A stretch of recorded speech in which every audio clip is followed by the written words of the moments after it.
이 사사기 말씀은 또 하나님께서 가나안 땅을 정복하게 하신 후에 여호수아 사후에 그렇게 오래 못 가서 이스라엘 백성들이 스스로 무너졌던 기록들입니다.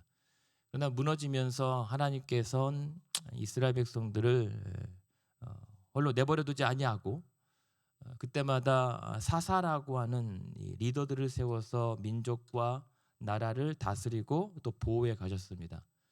그러나 이스라엘 백성들은 아니 어쩌면 오늘 하나님을 믿는다라고 하는 성도들 우리들은 그러나 그 하나님의 은혜를 익숙하게 여겼기에 되고 당연하게 여겨질 때 금세 죄 가운데 급히 쫓아 들어가는 모습을 이 사사 시대에도 보입니다. 그래서 그때 죄로 음란하고 또 하나님이 아닌 우상을 즐겨 섬기다가 하나님의 징계를 받습니다. 그래서 이방 족속들에게 침략을 당하고 또 오랜 통치를 받게 됩니다. 그러면 그때서야 사람들이 정신을 차립니다. 하나님 잘못했습니다. 도와주십시오. 그러면 또 하나님은 또 우리 속도 좋으신 하나님이시라서 그때마다 이스라엘 백성들을 다시 구원에 또 이르게 하시기 위해서 또 다른 사사를 그때마다 세워주십니다. 그러한 패턴의 이 순환을 사사기에서는 계속 반복해서 보여줍니다. 사사기 말씀이 성경에 기록되었기 때문에 어쩌면 우리는 한심하다라고 할 수 있으나 그래도 참 다행이다라고 할 수 있는 것은 이 사사시대의 모습들이 사실은 우리 오늘의 모습이기 때문입니다. 그래서 이 사사시대에 일하셨던 하나님의 모습이 있었기에 오늘도 우리는 어제까지 하나님의 은혜가 차고 넘쳐서 살만할 때에 죄로 훅 빠졌던 우리를 다시 회개하며 하나님 도와주시옵소서 기도할 수 있는 염치가 생긴 겁니다. 그런데 사사기의 이 패턴은 뭐냐면 처음에는 그래도 그나마 순전했었던 백성들이 갈수록 사사가 계속 등장하면 등장할수록 그 사사들이 그 퀄리티라고 하나요? 질이 점점 떨어져요. 순도가 점점 떨어져요.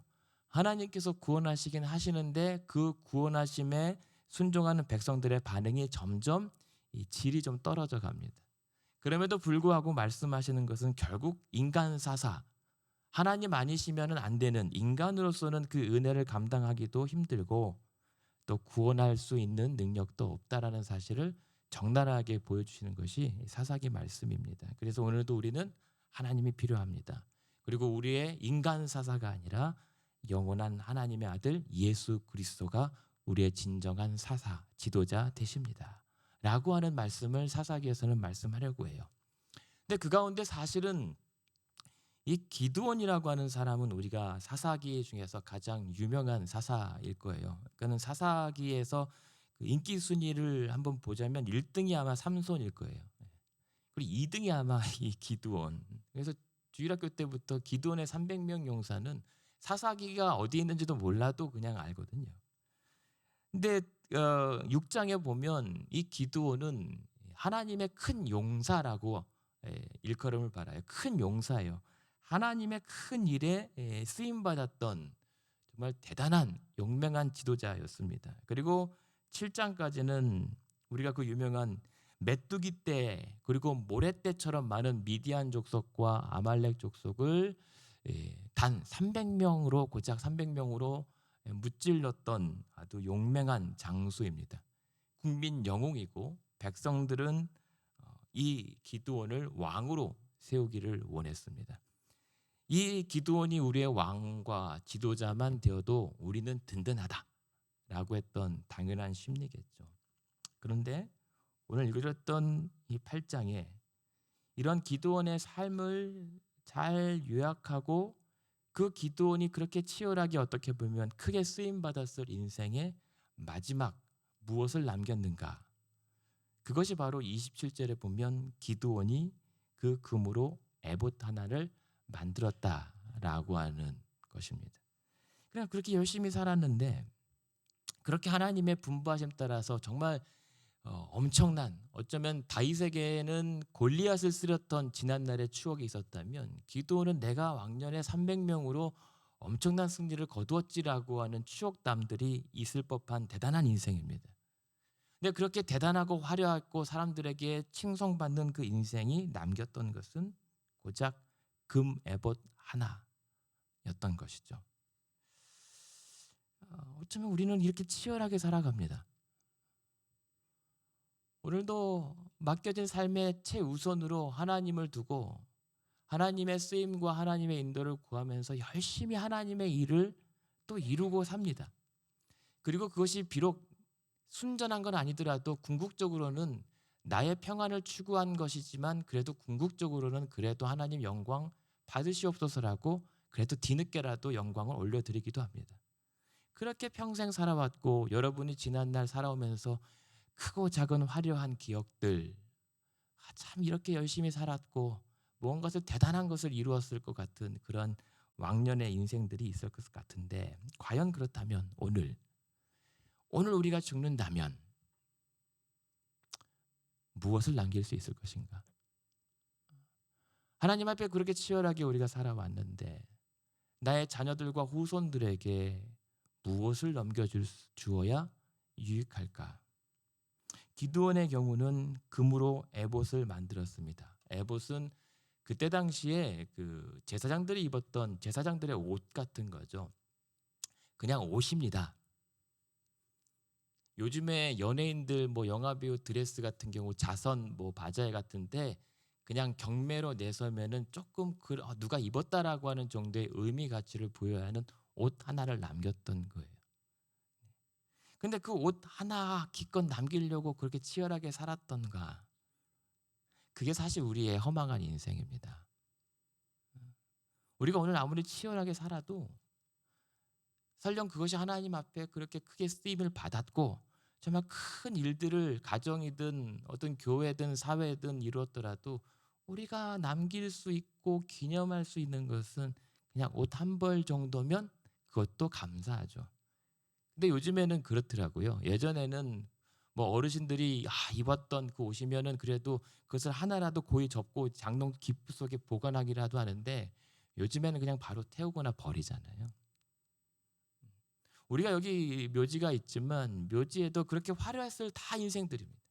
모든 저 자리에 누웠던 모든 인생들은 왕년에 화려하지 않고 귀하지 않은 인생은 하나도 없습니다. 그런데 지금은 묘자리에 그렇게 거대한 편말을 세웠지라도 아무도 기억해 주지 못합니다. 무슨 말씀이냐면 기드온이 그렇게 대단한 300명의 그 용사의 수장이라 할지라도 성경에서 그나마 하나님께서 기록해 주셔서 우리가 대단했나 보다라고 하지만 정작 그 기드온의 개인 인생사를 돌아보면 그냥 옷 한 벌 남긴 겁니다. 금옷. 그렇게 따지면 기드온은 그 금옷 하나 남기려고 그렇게 치열하게 살았던 거예요. 허망하죠, 우리 인생이라는 것이. 그렇다면 오늘 그런 의미에서 오늘 우리는 왜 살아야 되는가, 무엇을 위하여 살아야 되는가 질문하게 됩니다. 근데 오늘 27절에 보면 금으로 에봇 하나를 만들어서 자기의 성읍 오브라에 두었는데 그 옷 하나가 기드온만이 아니라 기드온의 식구들과 온 이스라엘 다른 사람들까지 죄로 빠뜨립니다. 오브라에 두었더니 온 이스라엘이 그것을 음란하게 위함으로 그것이 기드온과 그의 집에 올무가 되었다라고 얘기합니다. 그 한 사람이 자신을 기념하기 위해서 만든 옷 한 벌이 그 자녀들 나중에 9장에 보면은 1절에 아비멜렉이 나오거든요. 이 아비멜렉은 뜻은 뭐냐면 우리 아빠가 왕이야라고 하는 뜻입니다. 근데 우리 아빠가 왕이야라고 하는 이 아비멜렉은 스스로 멸망합니다. 어쩌면 그 아빠의 모습을 봤겠죠. 그런데 그 가족들뿐만이 아니라 그의 집에 올무가 되었고 28절입니다. 미디안이 이스라엘 자손 앞에 복종하여 다시는 그 머리를 들지 못하였지만 그러나 33절로 넘어가 보십시오. 기드온이 이미 죽음에 이스라엘 자손이 다시 돌아서서 바알들을 따라가 음행하였고 34절에 보면 이스라엘 자손들이 여호와 자기들의 하나님을 기억하지 아니하였고 그리고 심지어는 35절에 자신들을 참 구원해 줬던 우리가 믿고 따를 수 있을 것이라고 하는 국민 영웅이라고 떠받쳤던 기드온도 이스라엘 백성들은 그의 집을 기억도 후대하지도 않았다. 이게 기드온의 삶의 마지막 결론부입니다. 이게 저와 여러분의 인생의 결론부이기도 합니다. 이것을 기드온 탓만 할 수는 없죠. 사람들의 무지함이 있었습니다. 22절로 다시 읽어드렸던 본문에 보면 그때라고 얘기합니다. 분명 그 직전까지 하나님의 승리였고 하나님께서 이스라엘 백성들을 미디안의 족속들로부터 구원해줬던 하나님의 승리임에도 불구하고 그 직후에 이스라엘 백성들은 무엇이라고 고백합니까? 22절 당신이 우리를 구원했습니다. 당신과 당신의 아들과 당신의 손자가 우리를 다스려 주십시오. 기드온의 탓이 아니라 어쩌면 모든 백성들의 무지함, 하나님의 승리 직후 이들이 요청했고 이들이 바라봤던 것은 하나님이 아니라 기드온이었고 기드온의 자녀들이었고 그의 강함이었고 그의 어떤 모습들이었습니다. 활약이었습니다. 사사기 시대의 백성들의 습관이 이러했습니다. 하나님 아닌 사람을 의지했고 자신들이 보이지 않는 일 대신 당장 보이는 일들의 현안이 되어서 보이지 않는 영적인 일, 하나님 일에 대한 무지함이 있었습니다.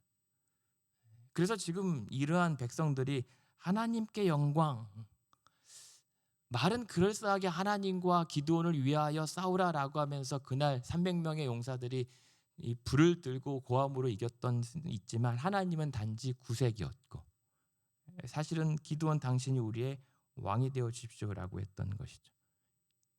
오늘 우리는 하나님을 믿는다고 하고 의지한다고 해놓고 당신이 우리의 왕이 되어 주십시오. 당신이 우리의 해결자가 되어 주십시오. 당신이 우리를 위하여 대신 싸워 주십시오라고 요청하고 있는 것은 아닌가. 그 너머에 하나님의 일이나 하나님의 일하심을 우리는 보지 못할 때가 너무 많이 있어요. 그런데 그 가운데 23절에 보면 기드온이 아니다. 나는 당신들의 왕이 될 수가 없다라고 사양하죠.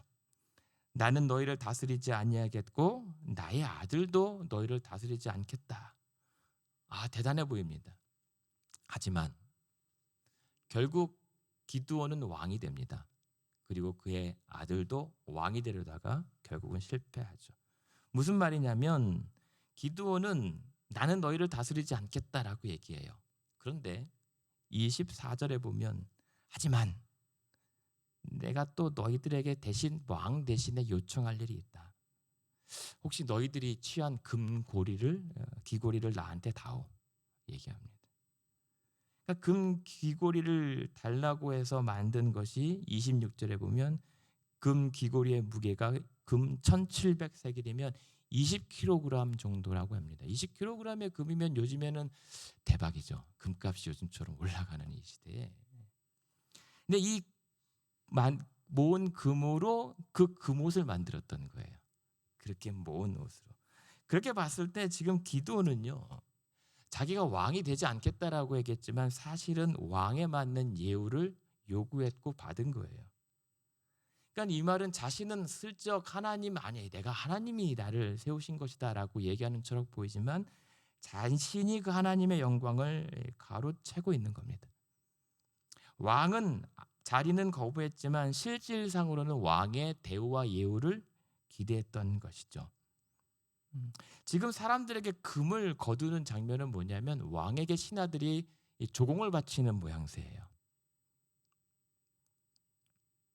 그런데 그러한 상황에서도 기드온이 의식했는지 자신도 자학했는지는 모르나 자신도 그러한 상황들을 요청했고 또 백성들도 25절에 보면 즐거이 드리리다 하면서 바친단 말이에요. 뜻이 맞아요. 짝짝꿍이 된단 말입니다. 그러므로 이 백성들의 무지함이나 기드온의 요청함이나 사실은 같은 색이에요.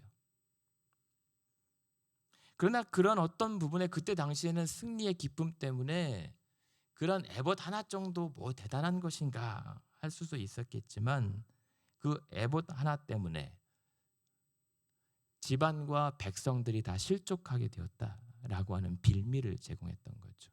올무가 된 겁니다. 대단한 것으로 우리는 넘어지지 않습니다. 여러분 아시는 것처럼 여러분의 신앙에 대단한 것 때문에 신앙을 저버리거나 실망합니까? 교회가 대단한 문제나 큰 문제로 갈등하고 분열합니까? 그냥 신발 안에 작은 그냥 조각 하나 때문에 걷기 불편해서 힘든 거잖아요. 여기도 마찬가지입니다. 이스라엘 백성들 기드온이 하나 자기가 그냥 옷 하나 금으로 만든 것 하나 때문에 분명 27절에 보면 자신과 자녀들의 올무가 됩니다. 더 나아가서는 그를 따랐던 모든 사람들의 올무로 발목을 붙잡습니다.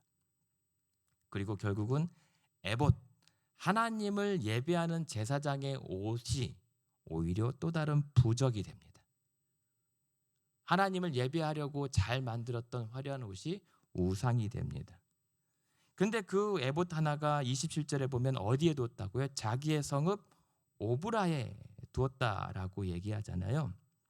그런데 앞에 6장 24절에 보면 오브라가 어떤 지역이냐면 6장 24절 한번 보시겠습니까?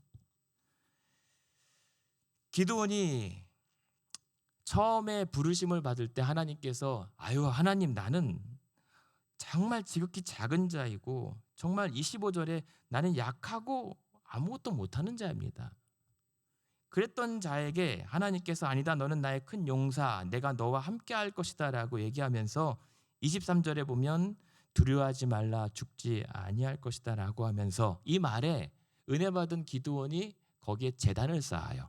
내가 여호와의 사자를 대면하였으나 죽지 않고 살아남았다라고 해서 여호와 샬롬 하나님의 평강이 임하였던 자리 예배의 자리였던 겁니다. 거기가 바로 오브라예요. 그런데 그 오브라 이전에 하나님께서 내게 평강을 주셨던 여호와 샬롬의 그 오브라 자리에 금 에봇이 세워집니다.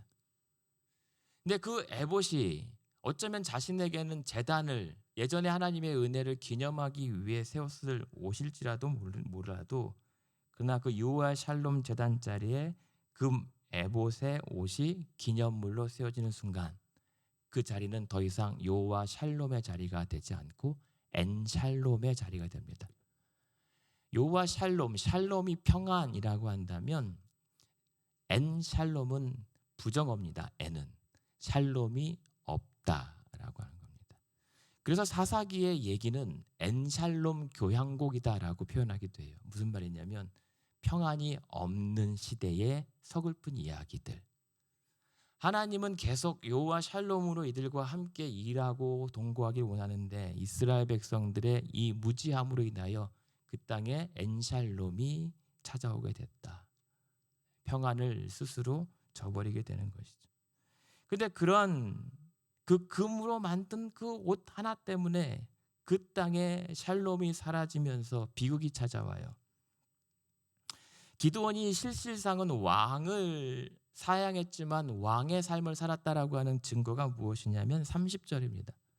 기드온에게는 아내가 많았고 자녀가 70명이래요. 300명의 용사에 가자라고 했던 기드온의 상상했던 이미지와는 전혀 다릅니다. 그냥 검소하고 소박할 것 같은데 금 에봇과 혹은 아내가 많아서 자녀 70명이면 그때 왕들이 누렸던 호사를 이미 뛰어넘는 겁니다. 실제로 왕은 거부했으나 왕처럼 살았다라고 하는 것이죠. 아닙니다. 나는 아닙니다. 나는 안 합니다. 라고 했지만 그 결과 아까 9장 1절에 아비멜렉이라고 등장하잖아요. 그 에봇 아버지의 그 금으로 만든 옷의 기념물이 왕권의 탐욕으로 전락하게 돼요. 내 아빠가 왕이다. 그래서 무엇입니까? 이 9장 2절에 보면 이 아비멜렉이라고 하는 아들은 첩의 아들이에요. 사실은.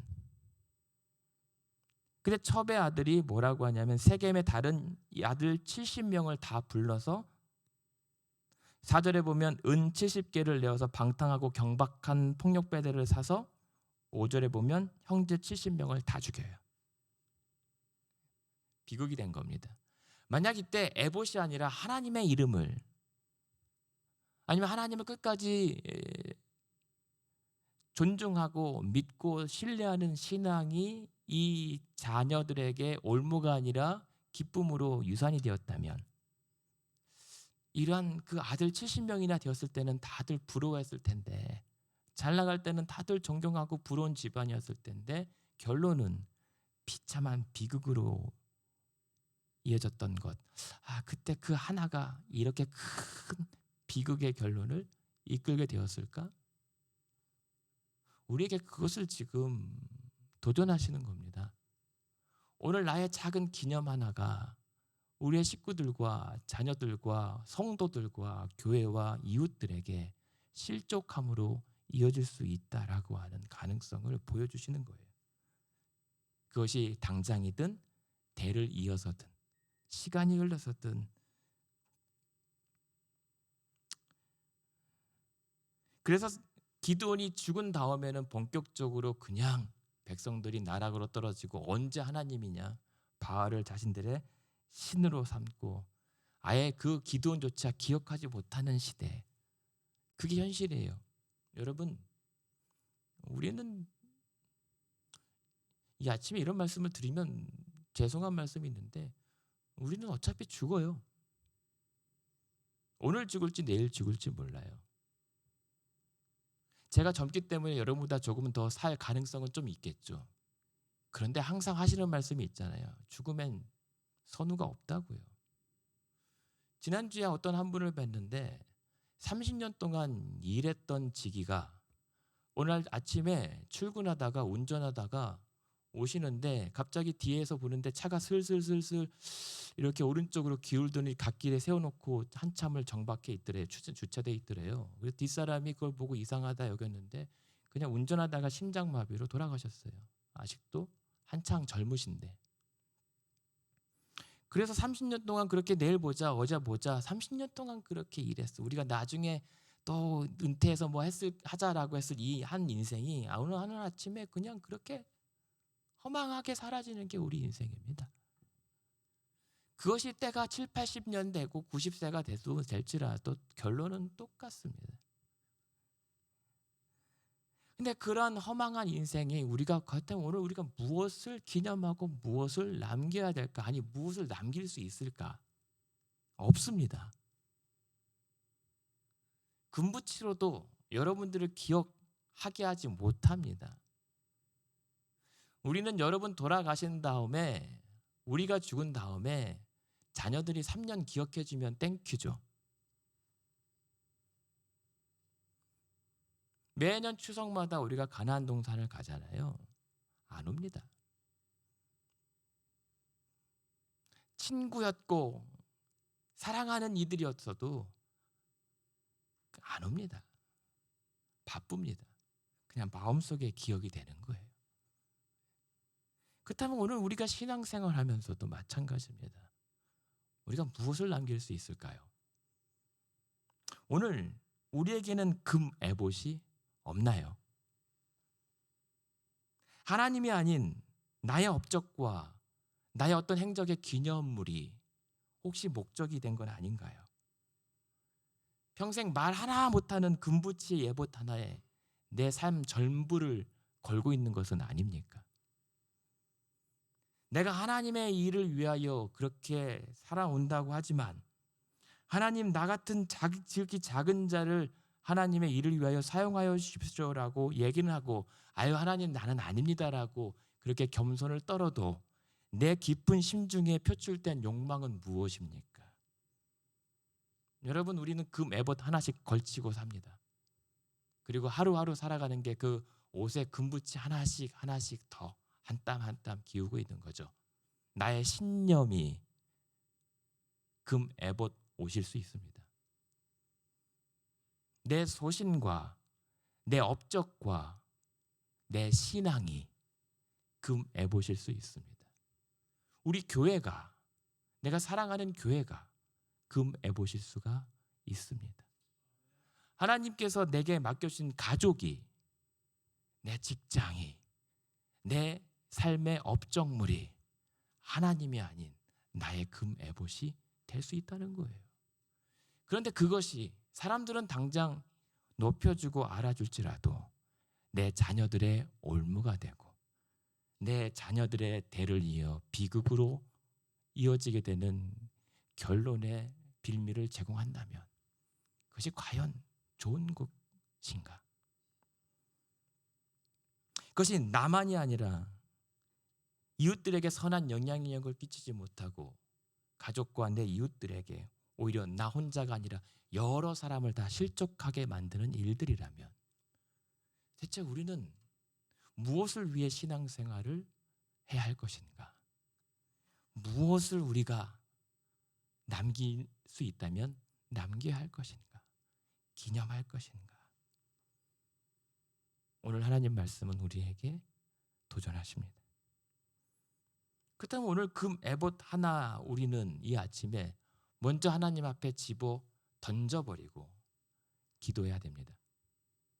내가 평생 자랑했고 내가 이거 한 가지만은 충분히 내가 하나님께서 주신 탤런트라고 하는 이것조차 하나님 앞에서는 금 에봇 따위로 빚을 수가 있는 겁니다. 그러므로 오늘 우리가 이 아침에 기도할 때 나의 금붙이는 나를 기념하려고 기우고 있는 에봇은 무엇입니까? 나의 오름입니까? 나의 의입니까? 나의 혈기입니까? 하나님보다 더 앞서고 하나님보다 더 높은 것들은 다 금 에봇입니다. 여러분들의 믿음의 발목을 붙잡고 있는 거예요. 여러분들이 주님과 오늘도 동행하고 꽃밭을 같이 갈 때라도 하나도 안 기쁩니다. 그러나 주님과 함께 갈 수 있다라고 하는 이 사실을 볼 수 있는 영적인 눈이 있다면 험한 골짜기라도 기쁠 수 있는 것. 아무리 좋은 그 에봇을 걸쳐도 그 험한 골짜기를 지나면서 무겁기만 하죠. 그런 가운데 오늘 기도하면서 하나님, 나의 그 에봇은 무엇입니까? 벗어 던지게 하여 주시옵소서. 그 무거운 금덩이를 내려놓게 하시고 다윗처럼 춤추며 자유롭게 하나님을 기뻐할 수 있는 믿음 주시옵소서. 나의 기념이 될 만한 것들은 다 제하시고 우리의 자랑이 될 만한 것들은 다 소멸하시고 오직 하나님의 이름만 남게 하여 주시옵소서. 육신의 정욕과 안목의 정욕과 이생의 자랑거리들은 주여 내게서 치워 주시옵소서.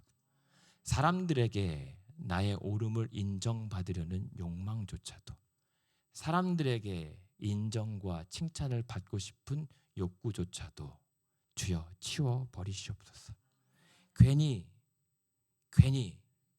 나의 의로 애꿎은 가족과 성도들과 교회와 이웃을 실족시키지 않게 하시고 오직 오늘 나의 삶으로 고작 경점에 불과한 나의 삶을 통하여 기념할 것 있다면 오직 나를 기념하시던 예수 그리스도의 이름만 기념하게 하여 주시옵소서.